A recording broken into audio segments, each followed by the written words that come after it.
거룩한 공동체 교회라는 제목으로 말씀 전하겠습니다.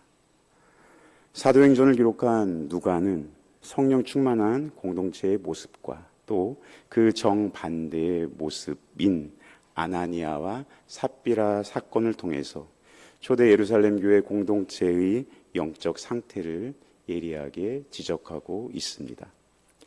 먼저 성령 충만하여 하나 된 예루살렘 교회의 모습과 바나바의 헌신이 등장합니다.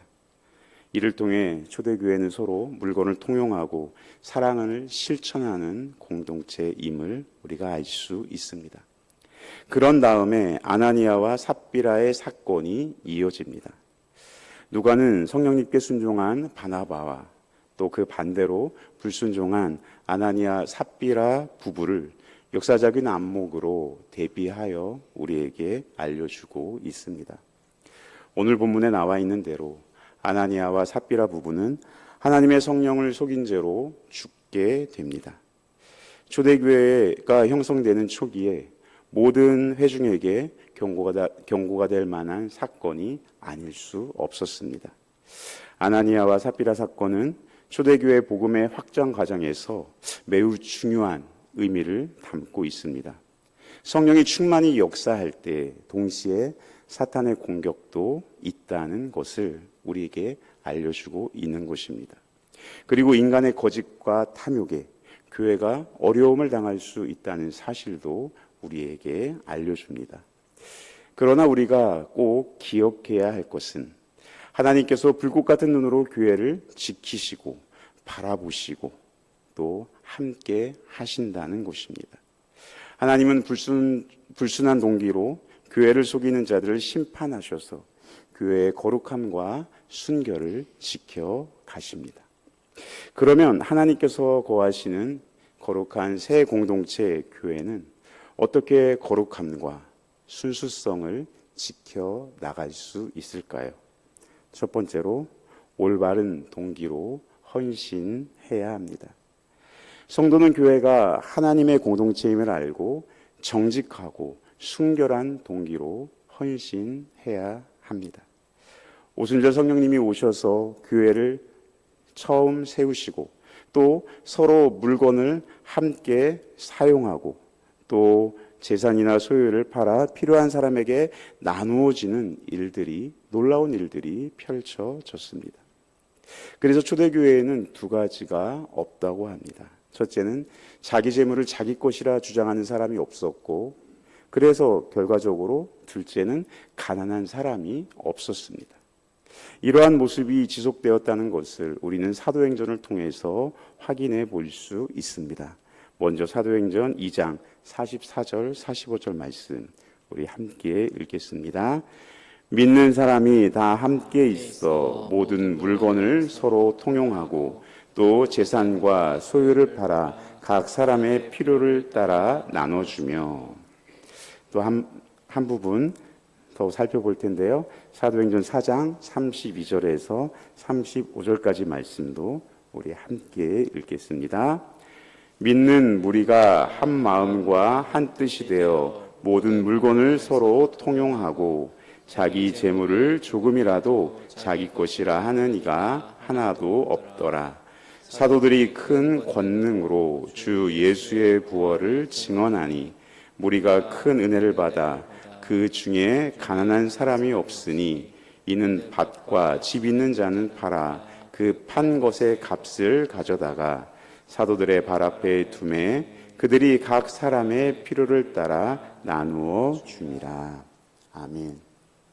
이런 한마음 공동체 가운데 대표적인 사람이 바로 바나바라 하는 요셉이었습니다. 이러한 초대교회 분위기 속에 아나니아와 또 그의 아내 삽비라도 소유를 팔아 사도들의 발 앞에 놓아둡니다. 그러나 문제는 그 판 것의 일부를 전부인 양 가져와서 거짓말을 했다는 것입니다.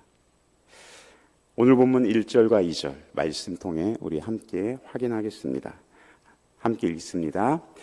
아나니아라 하는 사람이 그의 아내 삽비라와 더불어 소유를 팔아 그 값에서 얼마를 감추매 그 아내도 알더라. 얼마만 가져다가 사도들의 발 앞에 두니.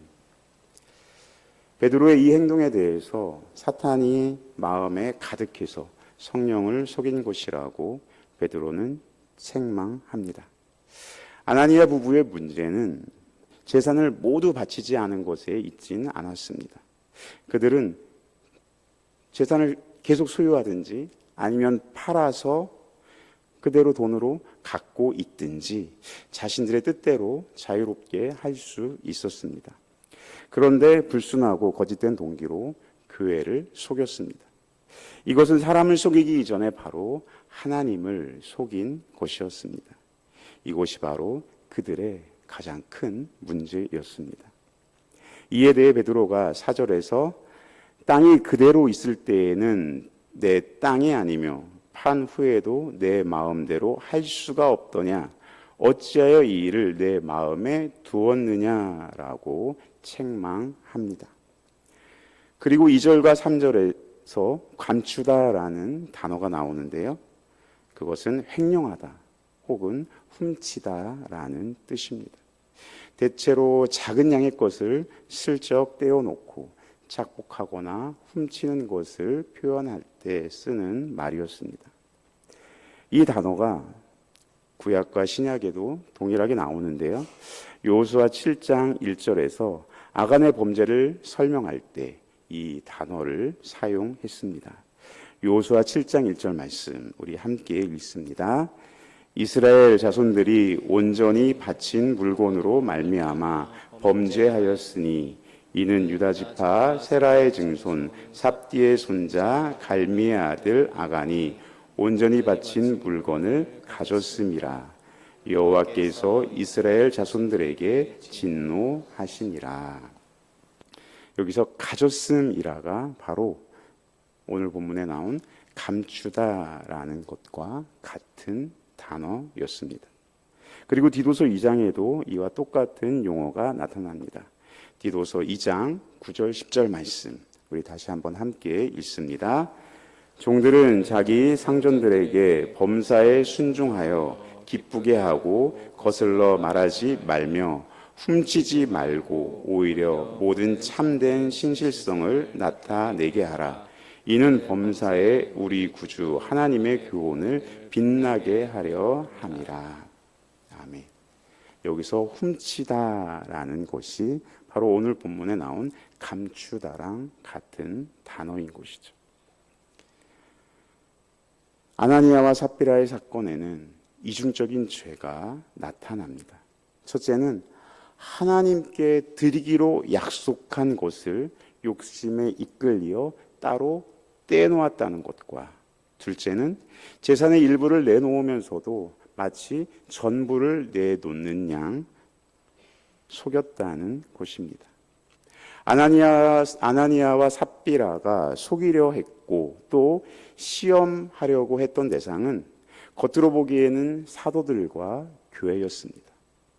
사람들이었죠. 그런데 성경은 이런 행위를 하나님께 거짓말했고 또 성령님을 속이며 주의 영을 시험했다고 진단합니다. 이것을 통해 우리는 교회가 어떠한 곳인지 잘 알 수 있습니다. 교회는 하나님께서 임재하는 곳입니다. 교회는 성령의 역사로 세워진 공동체입니다. 그리고 교회는 그리스도의 몸입니다. 교회에서 혹은 교회에 대해서 하는 일은 하나님이나 성령님 혹은 우리 주 예수 그리스도에게 행한 것입니다. 마치 우리가 친하게 인사하고 또 섬기는 그러한 성도들에게 그런 교육자들에게 한 것 같이 우리가 생각할지라도 결국은 교회의 주인이신 교회와 함께 하시는 교회의 몸 되신 성삼위 하나님께 행하는 일인 것입니다. 아나니아와 삽비라가 소유를 판 금액 중 얼마를 감추고 교회에 드린 행위가 책망받아야 할 가장 큰 이유는 바로 바른 동기로 헌신하지 않았기 때문입니다. 성삼위 하나님께서 계시는 그 교회에서 바른 동기로 헌신하지 않은 것이 가장 큰 문제인 것입니다. 성도가 헌신할 때 정직하고 순결한 동기로 일해야 합니다. 아나니아와 삽비라는 바나바가 헌신을 통해서 명성을 얻자, 또 많은 사람들이 또 그 일들을 행하자 이를 보고 불순한 동기로 헌신한 것 같습니다. 이들은 몸된 교회에 속한 지체로 헌신한 것이 아니라 자기를 높이려고, 돋보이려고 헛된 생각으로 한 것이었습니다. 그래서 우리는 교회가 거룩한 하나님의 공동체임을 분명히 알고 헌신해야 합니다. 아나니아와 삽비라는 재물과 명예를 탐하는 마음으로 교회를 속였습니다. 그들은 욕심으로 말미암아 사탄의 도구로 쓰임 받은 것입니다. 아나니아와 삽비라의 사건을 통해서 교회 안에서 거짓말하고 마음대로 행동하는 것이 얼마나 큰 죄인지 모두 알게 되었습니다. 사실 교회에서 흔히 볼 수 있는 헌신이나 또 헌금, 헌물 등은 강제적인 의무사항이 아니죠. 이것은 오직 자발적이고 사랑하는 마음으로 행해야 합니다. 만일 사람들로부터 존경받거나 또는 인정받기 위해 하는 것이라면 그것은 아주 어리석은 일입니다. 헌신이나 헌금은 사람에게 하는 것이 아닙니다. 하나님께 드리는 것입니다. 따라서 사람 앞에서 보이거나 인정받으려고 하는 헌신이나 헌금은 우리로 하여금 아나니아와 삽비라와 같은 죄를 범할 가능성을 갖게 하는 것입니다. 아직 드러나지 않았을 뿐이지 여전히 그러한 죄를 범할 가능성이 있는 것이죠.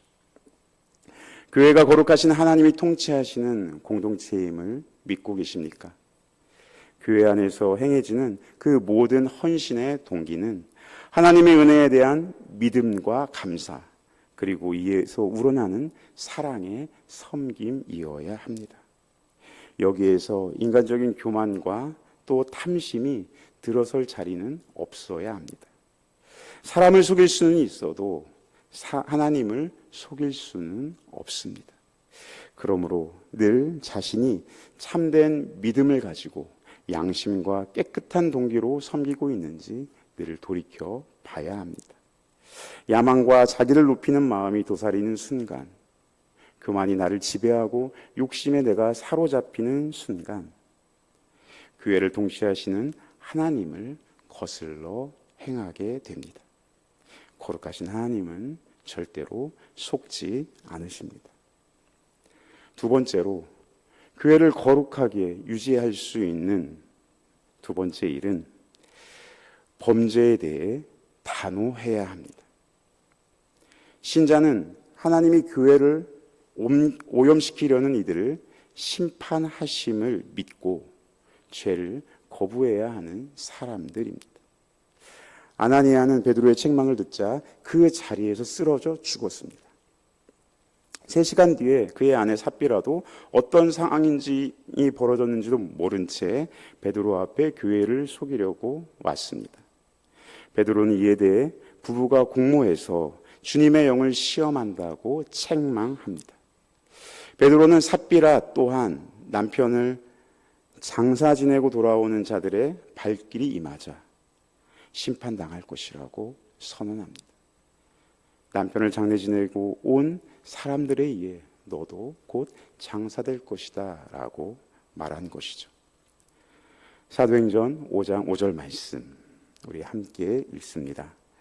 아나니아가 이 말을 듣고 엎드러져 혼이 떠나니 이 일을 듣는 사람이 다 크게 두려워하더라. 9절과 10절 말씀도 우리 함께 보겠습니다. 베드로가 이르되 너희가 어찌 함께 꾀하여 주의 영을 시험하려 하느냐. 보라 내 남편을 장사하고 오는 사람들의 발이 문 앞에 이르렀으니 또 너를 메어 내가리라 하니 곧 그가 베드로의 발 앞에 엎드러져 혼이 떠나는지라. 젊은 사람들이 들어와 죽은 곳을 보고 메어다가 그의 남편 곁에 장사하니. 이와 같이 아나니아와 삽비라 부부처럼 교회에 대해 거짓말을 한 자들이 죽임을 당한다면 수많은 사람들이 이미 죽었을 것입니다. 처음 교회가 세워졌고 또 교회가 어떤 곳인지를 알아가는 초대교회라는 그 시대적 특수성 때문에 이러한 심판이 행해졌다고 봐야겠죠. 그러나 이러한 동일한 일이 반복되지 않는다고 해서 교회를 속이고 세속적인 이익을 추구하는 자들의 죄가 결코 가벼워지는 것은 아닙니다. 성경에 이 사건이 기록된 것은 이후의 교회에 속한 우리들을 경계하기 위함입니다. 아나니아와 삽비라가 베드로의 책망을 듣고 하나님의 심판을 당한 이 사건을 통해 우리는 무엇을, 어떠한 교훈을 깨달아야 합니까? 그것은 하나님의 심판을 믿어야 하고 또 죄를 거부해야 한다는 사실입니다. 거룩하신 하나님이 교회를 주관하시고 또 교회를 오염시키고 시험하는 이들을 심판한다는 것을 우리는 진실로 믿어야 합니다. 이를 가벼이 여긴 아나니아와 삽비라는 심판을 당해 즉시 죽었습니다. 하나님은 교회의 거룩함과 순결함을 오염시키는 모든 시도를 미워하시고 또 대적하십니다. 우리는 교회의 순결을 해치려고 하는 모든 죄에 대하여 단호히 거부해야 합니다. 베드로는 성령을 시험하는 부부의 행위에 대해 엄히 하나님의 심판을 선포합니다. 하나님께서 교회가 죄로 오염되는 것을 기뻐하지 않듯이 교회는 분별과 권징으로 공동체의 순결을 지켜 나가야 합니다. 종교개혁자들이 한 유명한 말이 있지 않습니까? 개혁된 교회는 계속 개혁되어져야 한다. 예전에는 라틴어를 알았던 것 같은데 전혀 생각이 안 나네요. 우리가 성경으로 돌아가자라고 해서 개혁교회를 세우지 않았습니까? 그런데 한번 개혁되었다고 해서 쭉 간다면 얼마나 좋을까요?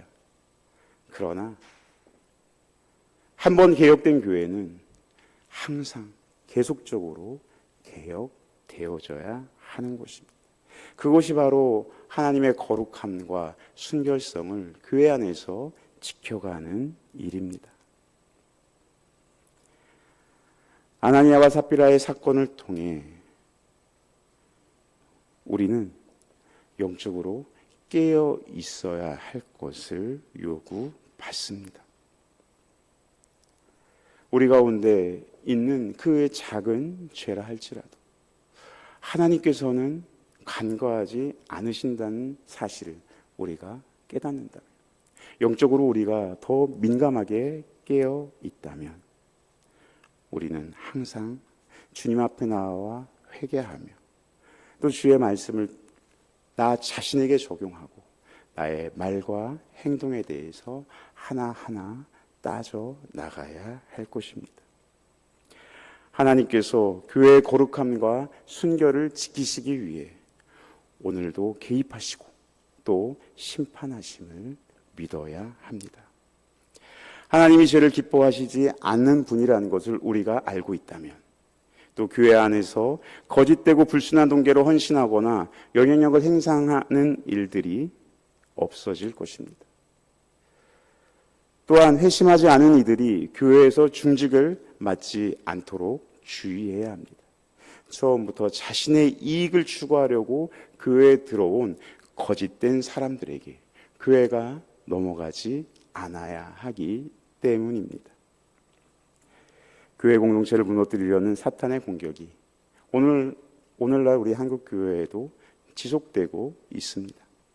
한국 교회가 크게 성장하자 사탄은 교회의 성장을 저지하기 위해 온갖 수단과 방법을 가리지 않고 교회를 침몰시키려고 혈안이 되어 있습니다. 그중 하나가 바로 교회의 지도자들을 실수와 범죄에 빠뜨리게 하는 것입니다.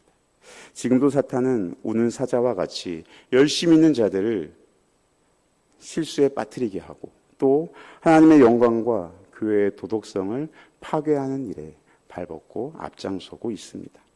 따라서 우리는 늘 우리 자신들을 점검해야 합니다. 시험에 빠지지 않도록 늘 깨어 있어야 합니다.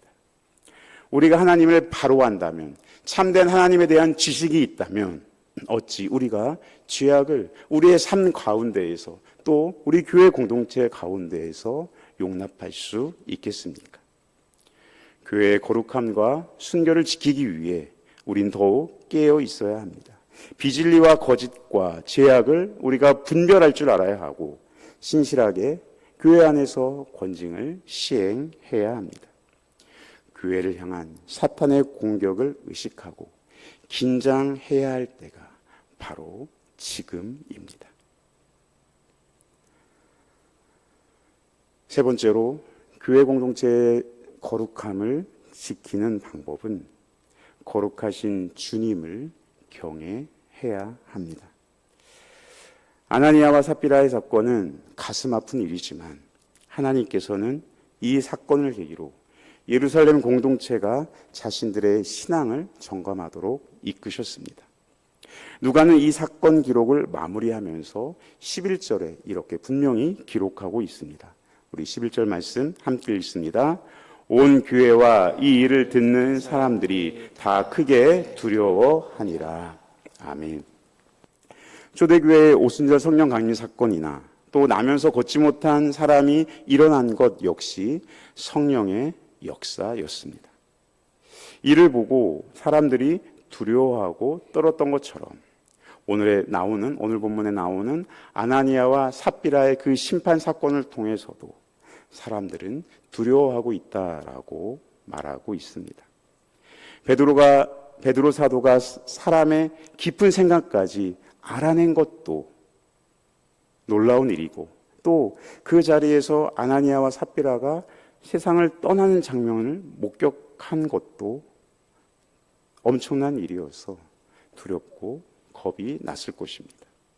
사람들은 교회가 단지 사람들의 공동체가 아니라 하나님께서 주관하시고 거룩하신 성령님께서 역사하시는 공동체임을 똑똑히 알게 된 것입니다. 단지 사람들이 모여 있는 게 아니라 그 안에 거룩한 하나님께서 함께 하시는구나라고 깨달은 것이죠.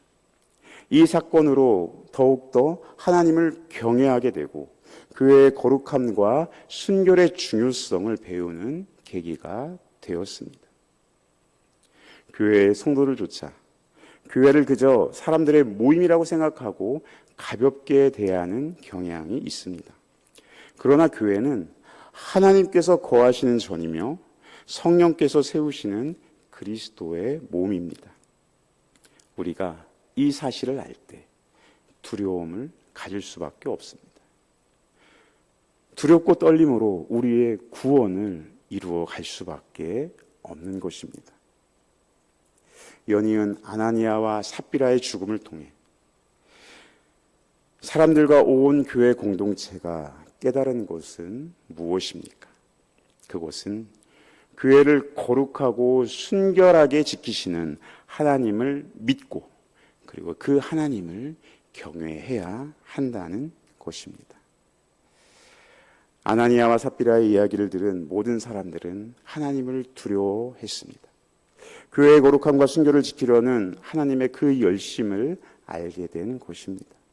누가는 아나니아와 삽비라 사건을 마무리하면서 복음서와 사도행전을 통틀어서 11절에 우리가 방금 읽었던 그 11절에 처음으로 에클레시아 즉 교회라는 단어를 사용했습니다. 이후에 누가는 사도행전에만 18차례 더 교회라는 단어를 사용하게 됩니다. 이것은 교회의 본질이 거룩성이며 또 교회가 성장하며 새로워지기 위해서는 공동체의 순결을 힘써 지켜야 한다는 사실을 알게 하기 위함입니다. 따라서 아나니아와 삽비라의 사건은 너무 가혹한 사건이 아니라 주님의 교회가 이 땅에서 이루어야 할 중요한 사명을 제시한 사건입니다. 하나님의 백성과 하나님 백성의 공동체는 바로 하나님을 닮아 거룩해야 한다라는 것이 바로 우리에게 말씀하고 있는 하나님의 음성입니다. 초대교회 성도들은 이 사건을 통해 하나님이 크고 두려운 분이시라는 것을 깨달았습니다. 그리고 아나니아와 삽비라의 장사를 지낸 교회 안의 젊은 세대들도 이 일을 경계로 삼게 되었을 것입니다. 교회를 속인 사람이 죽은 것도 너무 놀라운데 그들을 장사하고 왔더니 또 그의 아내가 죽어 있고 또 그들이 또 그의 아내를 장사하게 되는, 우리가 생각하기도 어려운 그 일들이 일어나면서 젊은 세대는 어떤 생각을 했을까요? 그 두 부부를 연이어서 장사 지내고 돌아오면서 성을 지켜 나가야겠다고 다짐하고 또 그래야겠다고 고백했을 것입니다. 거룩하신 하나님을 경외하며 예배드리고 있습니까? 오늘 거룩하신 하나님에 대한 경외심이 회복되어야 합니다. 특별히 우리 세대 가운데 회복되어야 합니다. 옛날 우리 신앙의 선배님들은 여기에도 앉아 계시지만 우리의 가정보다 교회를 우선시하고 또 교회를 깨끗하게 정화하고 또 교회가 이 땅 가운데에서 욕 먹지 않도록 내 삶을 조신하게 조심하면서 살았습니다. 그래서 나 교회 집사야 라고 이야기하면 그 사람의 말은 믿을 수 있어 라고 하는 신용의 보증 수표와 같았습니다. 그런데 제가 목사인데요, 길거리에서 누굴 만나서 저 목사입니다 라고 이야기한 적이 거의 없는 것 같아요. 목사가 저렇게 행동해도 되나? 라는 지탄의 대상이 되면 하나님께 영광을 돌리기는커녕 가리지 않겠습니까? 우리 모든 오늘날의 한국교회 또 오늘날의 교회가 하나님을 경외하며 예배하고 그리고 하나님 백성답게 모든 삶의 영역을 통해서 살아야 합니다.